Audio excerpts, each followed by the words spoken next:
hay-adda bisha cas ee dalka Imaaraadka Carabta ayaa 200 oo qoys oo ku nool degmada Balli-Gubadle ee gobolka Hawd ee Somaliland gaarsiisay Sakaatul Fitri dhan 5,000 oo kiiloogaram oo bariis oo ay soo bixiyeen 2,000 oo qof oo muxsiniin reer Imaaraada. Sakaatul Fitrigan ay hay-addu gaarsiisay qoysaskaasi ayaa qoys kasta waxa uu helay 25 kiiloogaram oo bariisa. السلام عليكم ورحمة الله وبركاته. نحن من مكتب هيئة هلال الأحمر الإماراتي مكتب هرشيسة أرض الصومال.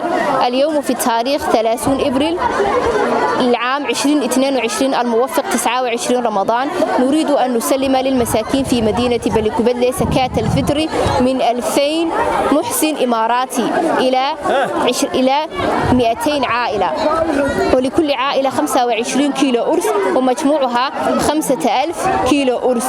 نسأل الله أن يبارك أهل الإمارات وأن يجعل في ميزان حسناتهم جميعا وشكرا. maanta oo ay taariikhdu tahay 30 bishii Afraad waxaan soo gaaray oo aan ka guddoonay Hilaal Ahmar Imaaraati uu soo gaarsiiyay 200 oo qoys oo 25 kiilo oo Sakaatul Fitriga magaalada Balli-Gubadle.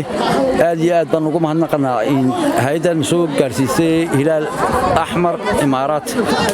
aad iyo aad baan ugu mahadnaqaynaa. aad iyo anigoo ah Cabdirashiid Cawil Cabdilaahi xildhibaan golaha deegaanka degmada Balli-Gubadle ayaa ka guddoomay iyo guddoomiyaha maxkamadda Balli-Gubadle Sheekh Cabdilaahi.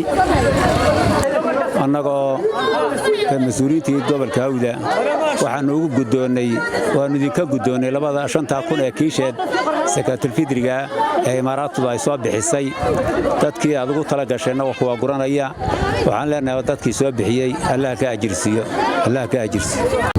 المستفيدون